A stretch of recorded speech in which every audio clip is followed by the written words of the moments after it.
$9.99 a month. Sounds harmless, right? It's less than a meal. Less than a tank of gas. Barely enough to make you think twice. But now imagine having 10 of those little charges. Netflix, music, cloud storage, a gym membership, 3 different apps, a gaming subscription, food delivery, a few services you forgot you even signed up for. Suddenly, that harmless $9.99 isn't harmless anymore. You're not spending $10.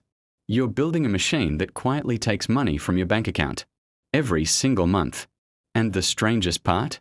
You might not even notice. That's the hidden cost of subscription culture. It doesn't usually steal your money in one painful purchase. It takes tiny pieces, over and over again. And because each payment feels small, your brain barely reacts. Imagine checking your bank account and seeing a $12 charge. You probably won't panic. Then another $8. Then $15. Then $11. Each one feels too small to worry about. But here's the trick. Your brain judges purchases individually. Your bank account experiences them collectively. That's a huge difference. One $10 subscription doesn't feel expensive. 10 $10 subscriptions cost $100 every month. That's $1,200 a year. And if you keep paying for years, the number gets even bigger. Now imagine that instead of spending $100 every month, you kept some of it and invested it for the long term.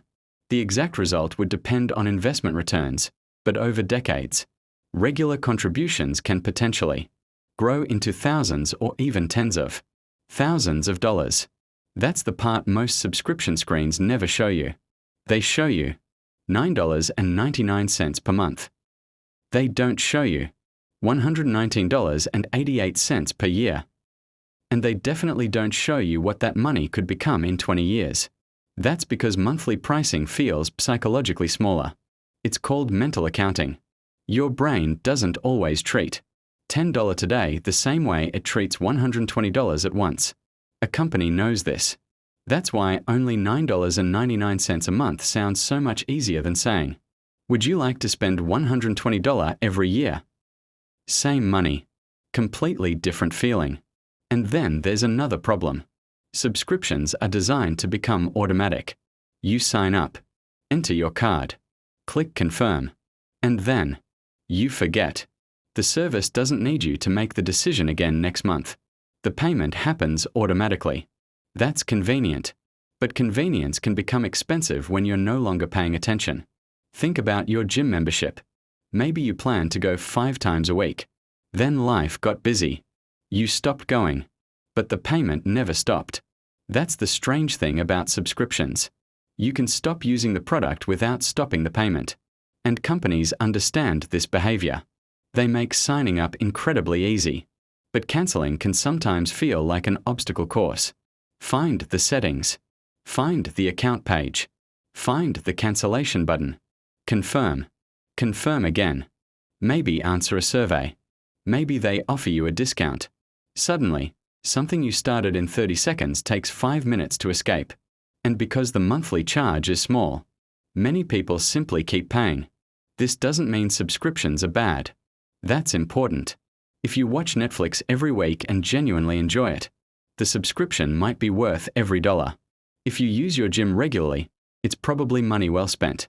If an app saves you hours every month, it may actually be a great purchase. The problem isn't subscriptions. The problem is subscriptions you stopped valuing. That's the difference. So here's a simple experiment. Open your bank or credit card statement. Don't look at your biggest purchases. Look for the small recurring charges. Circle every subscription.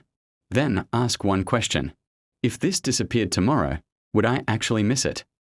If the answer is no, you may have just found money you didn't realize you were losing.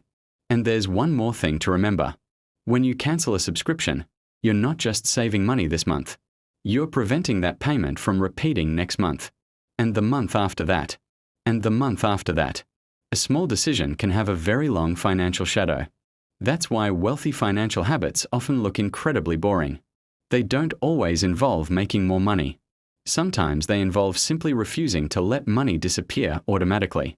Because the biggest threat to your bank Account isn't always the $500 purchase you remember. Sometimes it's the $9.99 payment you forgot about. $10 doesn't look powerful, but repeated hundreds of times, it becomes a fortune you never got to use.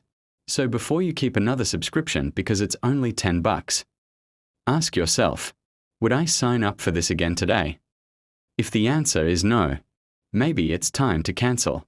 Because your money should leave your account because you chose to spend it, not because you forgot to stop it.